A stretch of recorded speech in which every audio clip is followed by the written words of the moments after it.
ప్రశాంత్ శ్రీకాకుళం జిల్లాలోనూ పొలిటికల్ హడావిడి షురూ అయింది. శీతాకాలపు చలిగిలిలోనూ వైసీపీ టీడీపీల పొలిటికల్ స్టంట్ వేడిని రగిలిస్తోంది. పలాసలో సర్దార్ గౌతులచ్చన్న విగ్రహం చుట్టూ ప్రభుత్వ విపక్షాల చుట్టూ చేస్తున్న రాజకీయం సర్వత్రా తీవ్ర సంచలనం కలిగిస్తోంది. సర్దార్ విగ్రహం కూల్చివేత వ్యాఖ్యల చుట్టూ రాజకీయ లబ్ధి కోసం రెండు పార్టీలు పడుతున్న భూ కబ్జాల కజ్జాలు తీవ్ర విమర్శలకు తావిస్తున్నాయి. ఈ నేపథ్యంలో నిస్వార్థ నాయకుడి ఉద్యమ ఫలాల నుంచి విగ్రహ రాజకీయం వరకు జరిగిన ఘటనలపై సమగ్ర కథనాన్ని ఇవాల్టి స్పాట్లైట్లో చూద్దాం.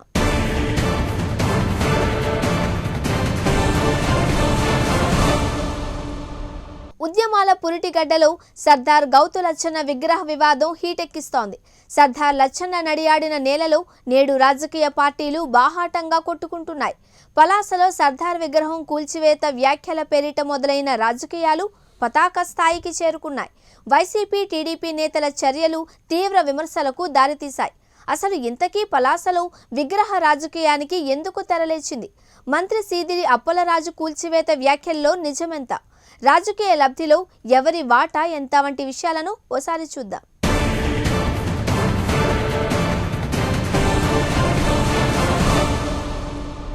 ఉద్యమాల పురిటిగడ్డ శ్రీకాకుళం జిల్లా వర్తమాన రాజకీయాలకు పెట్టింది పేరు. భారత స్వాతంత్ర చరిత్రలో సిక్కోలు జిల్లాకంటూ కొన్ని పేజీలుంటాయి.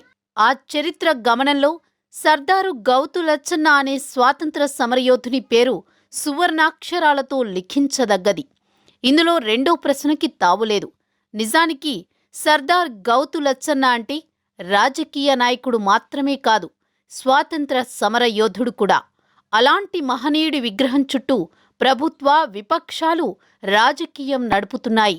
రాజకీయ పబ్బం గడుపుకోవడానికి పొలిటికల్ డ్రామాకు తెరతీశాయి.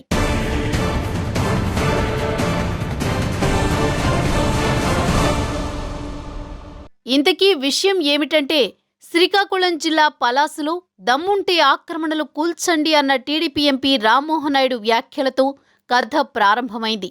ఈ వ్యాఖ్యలకు కౌంటర్గా అన్ని లెక్కలు తెలుస్తామంటూ మంత్రి అప్పలరాజు గట్టి సమాధానమిచ్చారు. అయితే అక్కడితో ఆగకుండా సర్దార్ గౌతులచ్చన్న విగ్రహం దగ్గర నుంచి మొదలు పెడతామనేసరికి అసలు గేమ్ స్టార్ట్ అయింది. మహనీయుడు అనదగ్గ నాయకుడి విగ్రహంపై మంత్రి సీదిరి అప్పలరాజు చేసిన వ్యాఖ్యలతో వివాదం రాజుకుంది. భూ ఆక్రమణల తొలగింపు గౌతులచ్చన్న విగ్రహంతోనే ప్రారంభిస్తున్నామని మంత్రి అప్పలరాజు వ్యాఖ్యానించడంతో టీడీపీ వైసీపీల మధ్య పొలిటికల్ హీట్కి తెరలేచింది. నేనిప్పుడు జేసీబీ తీసుకుని వెళ్ళి వాటన్నిటినీ తొలగించే కార్యక్రమం చేస్తే మళ్ళీ వాళ్ళే గగ్గోలు పెడతారు. డాక్టర్ అప్పలరాజు గారు ఇంత కక్షాపూరిత రాజకీయాలు చేస్తున్నారా, రాజకీయాల్లో ఇలాంటివి ఉంటాయా అని వాళ్ళు ధర్నాలు చేసుకునే పరిస్థితి వాళ్ళకి వస్తుంది. నేను నిన్న మా దగ్గర జరిగినటువంటి అన్యాయాల అక్రమాలకు సంబంధించి ఎవ్రీ సర్వే నెంబర్, ఎన్ని ఎకరాలు ఎన్ని సెంట్లు అన్నటువంటి పూర్తి వివరాలతో నేను మాట్లాడడం జరిగింది. అలాగే రామ్మోహన్ నాయుడు గారికి నేను ఒక విషయం కోరడం జరిగింది. ఇన్ని ఆక్రమణలు నేను గుర్తించాను, వీటిని రిమూవ్ చేద్దాం, మీరు రండి అని.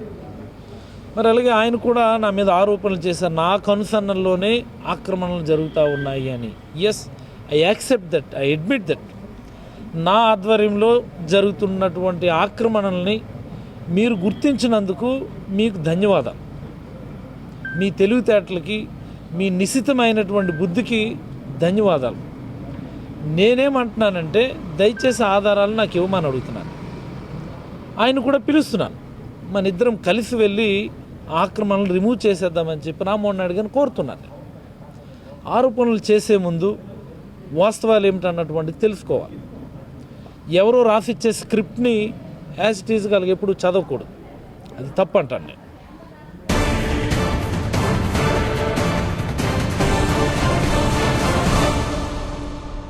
2014 నుంచి జరిగిన భూ ఆక్రమణలపై వైసీపీ టీడీపీ పరస్పరం చేసుకున్న విమర్శలు స్వాతంత్ర సమరయోధుడు సర్దారు గౌతులచ్చన్న విగ్రహాన్ని తాకింది. దీంతో ఇప్పుడు లచ్చన్న విగ్రహం చుట్టూ రాజకీయాలు తిరుగుతున్నాయి. ఇటీవల ఎంపీ రామ్మోహన్ నాయుడు పలాసలో భూ ఆక్రమణలు పెరిగిపోయాయని, వాటిని తక్షణం తొలగించకుంటే ఆందోళన చేస్తామని హెచ్చరించారు. దీంతో మంత్రి సీదిరి అప్పలరాజు టెక్కలి సబ్ కలెక్టర్ సూరజ్ ధనుంజరు ఆధ్వర్యంలో పురపాలక సంఘం అధికారులతో సమావేశం నిర్వహించి ఆక్రమణలు తొలగించాలని నిర్ణయించారు. అందులో భాగంగా టీడీపీ హయాంలో ఆర్టీసీ కాంప్లెక్స్ ఎదురుగా ఉన్న కోట్ల విలువ చేసే దేవాలయం భూమిలో ఆక్రమణలను తొలగించి అక్కడి ఉన్న లచ్చన్న విగ్రహాన్ని వేరే చోటుకు తరలించాలని సమావేశంలో నిర్ణయించారు. అందుకనుగుణంగా పలాస పురపాలక, రెవెన్యూ అధికారులు సమాయత్తమయ్యారు. లచ్చన్న విగ్రహాన్ని తొలగించాలన్న అంశాన్ని పక్కన పెట్టి విగ్రహాన్ని కూల్చివేయడానికి వైసీపీ ప్రయత్నిస్తోందని టీడీపీ నాయకులు నిరసన తెలిపారు. వైసీపీ అధికారంలోకి వచ్చాక పలాసలో కబ్జాలు, ఆక్రమణలు పెరిగిపోయాయని ఆరోపించారు టీడీపీ ఎంపీ రామ్మోహన్ నాయుడు. ఒక్క రోజులోనే అక్కడ ఈ లీజులన్నీ కూడా పొంది ఒక పక్కన అక్రమంగా ఈ యొక్క మైనింగ్ అంతా చేస్తూ ఆ ల్యాండ్ని మళ్ళీ చదును చేసి అక్రమంగా దాన్ని కూడా అమ్మి అవినీతి కూడా పాల్పడుతున్నారు అక్కడ ఉన్నటువంటి వైఎస్ఆర్ పార్టీ నాయకులు. మరి అక్కడ ఉన్నటువంటి మంత్రి గారికి కూడా మేము ప్రశ్నించాం, ఏమయ్యా మీ ఇలాకాలోనే మీ నియోజకవర్గంలోనే ఇంత పెద్ద అవినీతి జరుగుతుంది, ఎందుకు మీరు దీని మీద స్పందించట్లేదు? మీ వ్యక్తులు ఉన్నారనా లేకపోతే మీ తాలూకా హస్తం కూడా ఇందులో ఉందనా మీరు ఎందుకు మాట్లాడట్లేదనంటే ఇంతవరకు కూడా ఎటువంటి సమాధానం లేదు. మరి అదే రకంగా ఇంత పెద్ద అవినీతి జరుగుతున్నప్పుడు ప్రతిపక్షం కింద మేము బాధ్యత తీసుకొని కలెక్టర్ గారి దగ్గరికి ఆధారాలతో సహా మేము తీసుకొని వచ్చాం. ఇమీడియట్గా దాని మీద చర్యలు తీసుకొని ఏదైనా తప్పుడు ఈ యొక్క సర్టిఫికేట్లు కానీ ఇచ్చుంటే ఆ అధికారుల మీద చర్యలు తీసుకోవాలి. అలాగే వెంటనే మైనింగ్ కూడా ఆపి ఏవైతే ఈ సేల్ కూడా అక్కడ ప్లాట్స్గా వేసి సేల్ కూడా చేయడం జరుగుతుందో ఆ చర్యలను కూడా ఆపాలని చెప్పి కలెక్టర్ గారిని మేము కోరడం జరిగింది.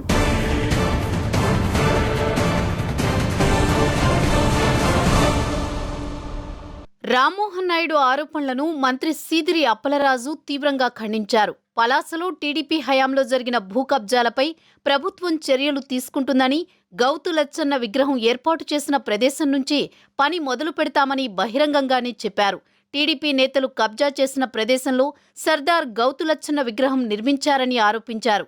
గౌతు లచ్చన్న విగ్రహం విషయంలో మంత్రి అప్పలరాజు వ్యాఖ్యలపై టీడీపీ నేతలు అచ్చెన్నాయుడు, రామ్మోహన్ నాయుడు, గౌతు శివాజీ, గౌతు శిరీష తీవ్రంగా స్పందించారు. రాజ్యాంగానికి, ప్రజాస్వామ్యానికి ఏ మాత్రం విలువలివ్వలేని ప్రభుత్వంలో ఈరోజు ఒక స్వతంత్ర సమరయోధుడి గురించి సీదిరి అప్పలరాజు అనుచిత వ్యాఖ్యలు చేశారని, ఆయన కాన్స్టిట్యున్సీలో ఈరోజు మేము పెట్టుకున్న కార్యక్రమాన్ని పోలీసులతో కుమ్మక్కే అప్పలరాజు గారు ఏ విధంగా ఆపుతున్నారో ఈరోజు రాష్ట్రంలో ప్రజలందరికీ తెలియాలండి. మీ భూదందాల్ని ప్రశ్నించినందుకు లచ్చన్న గారి విగ్రహాన్ని తీస్తానన్న మీ వ్యాఖ్యలకు నిరసనగా ఈ రోజు రాష్ట్రంలో అన్ని జిల్లాల్లో ఒక్క లచ్చన్న గారికి కులం లేదండి. ఆయన అందరి వాడు. అన్ని కులాల నుంచి, ఆయన అభిమానుల నుంచి పెద్ద ఎత్తున నిరసనలు వ్యక్తమవుతున్న సంగతి 4 రోజులుగా రాష్ట్రంలో ప్రజలందరూ గమనిస్తూనే ఉన్నారు. ముఖ్యంగా సీదిరి అప్పలరాజు నిరంకుశత్వంగా ఈరోజు పలాసలోని 144 సెక్షన్ పెట్టాల్సిన అవసరం ఏముందండి? గౌతు కుటుంబం పేరు చెప్తేనే వాళ్ళకి వణుకు మొదలవుతుంది. ముఖ్యంగా జగన్మోహన్ రెడ్డి గారికి ఒకటే విన్నపం, ఇలాంటి అసమర్థుడికి, ఇలాంటి నీచుడికి మీరు ఒక పదవి ఇవ్వడం ద్వారా వైఎస్ఆర్పీ ప్రభుత్వంలో కూడా ఉన్న లచ్చన్న గారి అభిమానులు కూడా మీరు దూరం అవుతున్నారు. ఒక్క మూర్ఖుడు గురించి దయచేసి మీ పార్టీ ఇమేజ్ ని మాత్రం ఇబ్బంది పెట్టుకోకండి.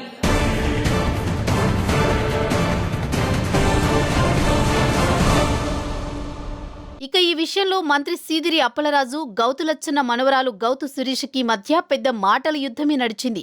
విగ్రహ ప్రారంభోత్సవానికి గౌతు శిరీష వెళ్లారంటూ అప్పలరాజు వ్యాఖ్యానించగా, నేనసలు ఆ కార్యక్రమానికి వెళ్లలేదు అని ఆమె స్పష్టం చేశారు. మీరు వెళ్లకపోతే అక్కడి శిలాఫలకంలో మీ పేరు ఎందుకు ఉంది అని మంత్రి గౌతు శిరీషని ప్రశ్నించారు. మీ ప్రభుత్వం చాలా శిలాఫలకాలు వేయిస్తోంది, అందులో పేర్కొన్న ప్రజాప్రతినిధులంతా ఆయా కార్యక్రమాల్లో పాల్గొంటున్నారా అని గౌతు శిరీష ప్రశ్నించారు. అయితే పలాసలో విగ్రహం ఉన్న ప్రాంతాన్ని కొందరు అక్రమార్కులు ఆక్రమించుకున్నారన్నది అప్పలరాజు వాదన. అసలు ఆ భూమి మంత్రి చెబుతున్న ఆక్రమణలకు సంబంధించినది కాదని గౌతు శిరీష చెబుతున్నారు.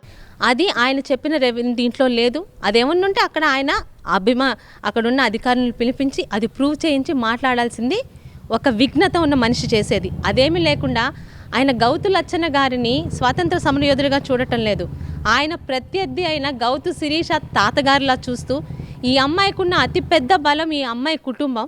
వాళ్ళ తాతగారి గురించి మాట్లాడితే అమ్మాయి ఎక్కడ ఇబ్బంది పడితే అమ్మాయి తప్పుకుంటుందనే ఒక తప్పుడు అభిప్రాయంతో ఆ అసందర్భ ప్రేలాపనలు చేసి అదొక కార్యక్రమం. అన్ని జిల్లాల్లో నిరసనలు జరిగాయి ఆయన విగ్రహాల దగ్గర. మీరు మీడియా పర్సన్స్, మీకు తెలుస్తుంది కదా, గత వారం రోజులుగా రాష్ట్రంలో ఉన్న 13 జిల్లాలలో కాదు, తెలంగాణలో హైదరాబాద్లో కూడా లచ్చన్న గారి విగ్రహం మీద అనుచిత వ్యాఖ్యలు చేసిన అప్పలరాజు గారు క్షమాపణ చెప్పాలని నిరసనలు, పాలాభిషేకాలు, ప్రెస్ స్టేట్మెంట్లు కులాలకు అతీతంగా ఇస్తున్నారు.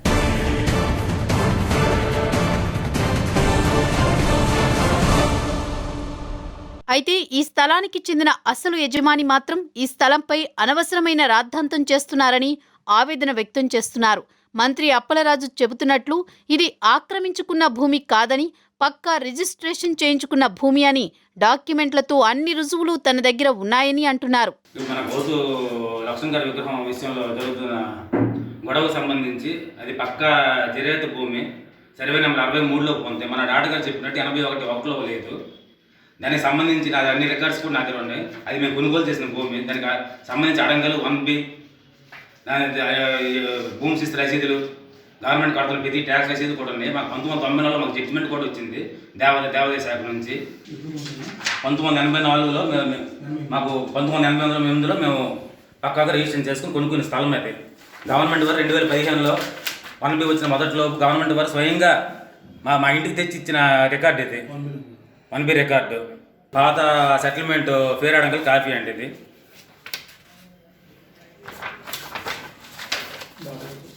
మేము కడుతున్న భూమి శిస్తు రసీదులు అండి, మేము కడుతున్న మున్సిపల్ ట్యాక్స్ రసీదులు అండి. ఇవి అన్నీ సక్రమంగా ఉంటున్న భూమిపై ఇలా రాదంతం చేస్తున్నారు. ఇది ఎంతవరకు సభని మీకు నేను ప్రశ్నిస్తున్నాను.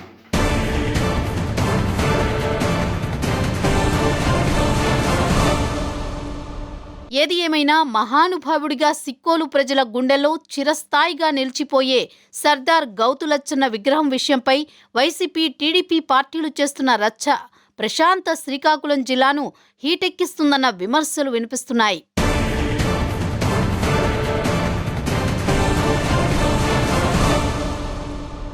సర్దార్ గౌతు లచ్చన్న విగ్రహ వివాదంలో క్రెడిట్ కోసం టీడీపీ, వైసీపీ తీవ్రంగా కృషి చేశాయి. ఒకరు పాలాభిషేకం అంటే మరొకరు ధర్నా కోసం ప్రయత్నించారు. ఇరు పార్టీల రాజకీయ యుద్ధం రణరంగాన్ని తలపించింది. పలాసలో హై టెన్షన్ వాతావరణానికి దారితీసింది. మరింతకు అసలు ఆ రోజు ఏం జరిగింది ఓసారి చూద్దాం.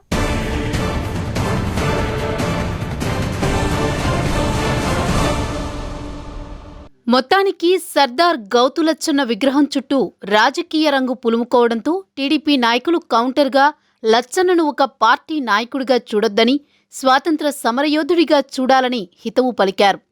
ఈ మాటల యుద్ధం వాడివేడిగా జరుగుతున్న సమయంలో సర్దార్ గౌతు లచ్చన్నని మేం జాతీయ నాయకుడిగా చూస్తున్నాం, మీరు ఓ కులానికి పరిమితం చేస్తున్నారు, లచ్చన్న విగ్రహం ఉన్న భూమి అక్రమమే అయినా దేవాదాయ శాఖ నుంచి ప్రత్యేకంగా అనుమతులు ఇప్పించి ఆ భూమిని రెగ్యులరైజ్ చేసి అచ్చన్న విగ్రహానికి గౌరవం తెస్తామంటూ మంత్రి అప్పలరాజు వ్యాఖ్యానించడంతో క్రెడిట్ అంతా వైసీపీ ఎక్కడ కొట్టేస్తుందో అని టీడీపీ టెన్షన్ పడిపోయింది.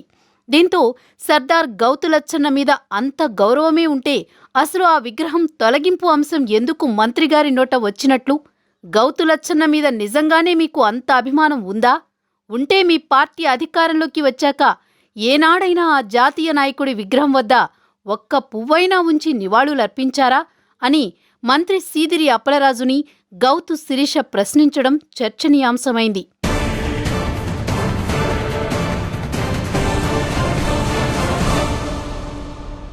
దీనికి కొనసాగింపుగా వైసీపీ నాయకులు గురువారం పోలీసుల ముందస్తు అనుమతితో లచ్చన్న విగ్రహానికి పాలాభిషేకం చేయడానికి నిర్ణయించారు. దీంతో టీడీపీ నాయకులు మంత్రి వ్యాఖ్యలను వెనక్కి తీసుకుని క్షమాపణ చెప్పాలని డిమాండ్ చేస్తూ లచ్చన్న విగ్రహం వద్ద ఆందోళన చేయడానికి సిద్ధమయ్యారు. జిల్లా టీడీపీ నేతలు ఆందోళనకు పిలుపునిచ్చారు. ధర్నా కార్యక్రమం నిర్వహించేందుకు స్థానిక పోలీసుల అనుమతి కోరారు. టీడీపీ నేతలు ధర్నాకు దిగుతారన్న సమాచారంతో వైసీపీ నేతలు లచ్చన్న విగ్రహానికి పాలాభిషేకం చేయడానికి నిర్ణయించారు. పరిస్థితి చేయి దాటవచ్చన్న అనుమానంతో పోలీసులు పలాస, కాశీబుగ్గ పట్టణాల్లో 144 సెక్షన్ విధించారు.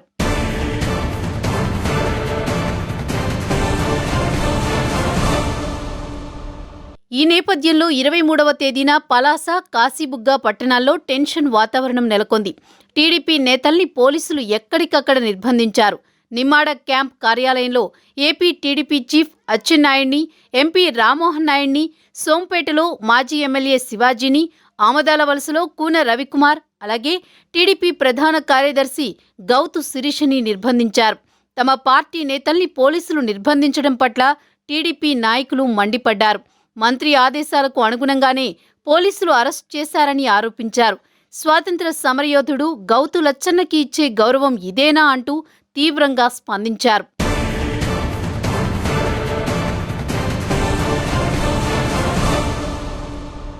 అటు శ్రీకాకుళంలో టీడీపీ నేతల అరెస్టులను ఆ పార్టీ అధినేత మాజీ ముఖ్యమంత్రి చంద్రబాబు తీవ్రంగా ఖండించారు. స్వాతంత్ర సమరయోధుడు సర్దార్ గౌతు లచ్చన్న విగ్రహాన్ని కూలుస్తానన్న వైసీపీ మంత్రులు, నేతలను వదిలి టీడీపీ నేతలను అరెస్ట్ చేయడం దుర్మార్గమని ఆయన విమర్శించారు. ప్రజాస్వామ్యంలో నిరసన తెలపడం ప్రజల హక్కు అన్న చంద్రబాబు పౌరుల హక్కులను జగన్ రెడ్డి కాలరాస్తున్నారన్నారు. స్వాతంత్ర సమరయోధుడు సర్దార్ గౌతు లచ్చన్న విగ్రహాన్ని కూలుస్తామని మంత్రి సీదిరి అప్పలరాజు చేసిన వ్యాఖ్యలపై చర్యలు ఎందుకు తీసుకోలేదు అని ఆయన ప్రశ్నించారు. బడుగు బలహీన వర్గాల ఆశాజ్యోతి అయిన సర్దార్ గౌతు లచ్చన్న గారిని అవమానించిన వైసీపీ నేతలు ప్రజలకు బహిరంగ క్షమాపణ చెప్పాలని చంద్రబాబు డిమాండ్ చేశారు. మొత్తానికి మంత్రి సీదిరి అప్పలరాజు వ్యాఖ్యలతో రాజుకున్న సర్దారు గౌతు లచ్చన్న విగ్రహం వ్యవహారం నిరసనలతో మరో అంకానికి చేరుకుంది.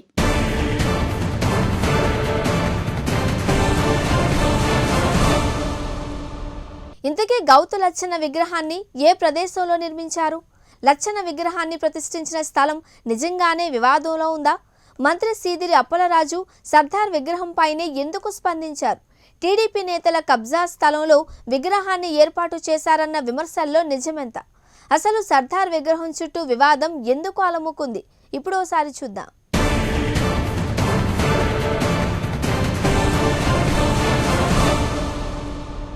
శ్రీకాకుళం జిల్లా పలాస ఆర్టీసీ కాంప్లెక్స్ ఎదురుగా ఉన్న 60, 63, 65, 66, 67, 80, 81తో పాటు మరికొన్ని సర్వే నెంబర్లలో గల మొత్తం సుమారు 22 ఎకరాల భూమి ఇది.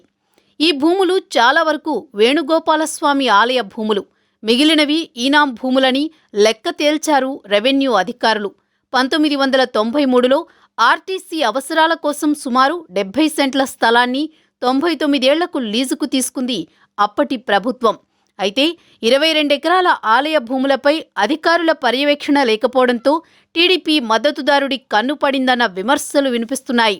2004 నుంచి 2014 వరకు సదరు భూమిలో పాగా వేయడానికి దశాబ్ద కాలం పాటు ప్రయత్నించినా ఫలితం లేకుండా పోయింది. చివరకు 2014లో టీడీపీ ప్రభుత్వం వచ్చాక చాలా వరకు రికార్డులు తారుమారు చేసి కొంత భూమిని సొంతం చేశారని ఆరోపణలు వెల్లువెత్తుతున్నాయి.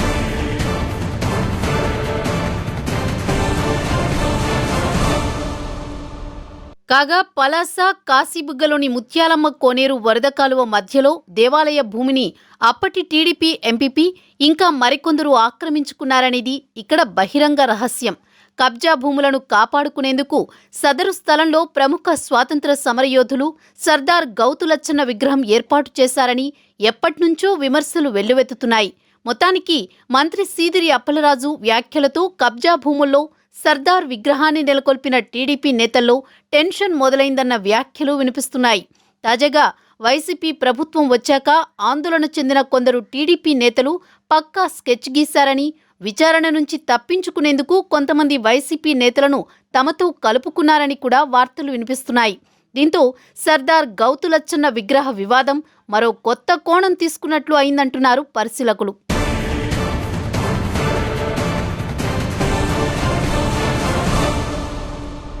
అయితే గౌతు లచ్చన్న బీసీల దేవుడిగా, ప్రజానాయకుడిగా జనంలో ముద్ర వేసుకున్నారు. అందరికీ ఆరాధ్యుడిగా మెలిగారు. అటువంటి లచ్చన్నను ఇప్పుడు టీడీపీ వాడేసుకుంటోంది అన్న ఆరోపణలు కూడా వినిపిస్తున్నాయి. నిజానికి తెలుగుదేశం పార్టీకి సర్దార్ గౌతు లచ్చన్నకు సంబంధం ఏంటి అంటే మామూలుగా అయితే అసలు లేదనుకోవాలి. లచ్చన్న కుమారుడు మాజీ మంత్రి శివాజీ, మనవరాలు శిరీష టీడీపీలో ఉండడం వల్ల లచ్చన్న కూడా టీడీపీకి చెందినవారే అనుకుంటే పొరపాటే. ఆయన బీసీలందరికీ మార్గదర్శి. ఆయన్ను అలాగే ఉంచడం వల్లనే ఆ మహనీయుడికి నిజమైన నివాళి అందుతుందన్నది పలువురి వాదన. కానీ మంత్రి అప్పలరాజు భూ అక్రమాల గురించి మాట్లాడితే లచ్చన్న విగ్రహాన్ని అడ్డం పెట్టుకుని పచ్చ రాజకీయానికి తెరలేపారని వైసీపీ నేతలు అంటున్నారు. మొత్తానికి ఏది ఏమైనా మరి పలాసలో ఇప్పుడు కొత్తగా మలుపు తీసుకుంటున్న కొత్త ట్విస్ట్లతో అక్రమం కాస్త సక్రమమవుతుందా లేదా అన్నది వేచి చూడాలంటున్నారు పరిశీలకులు.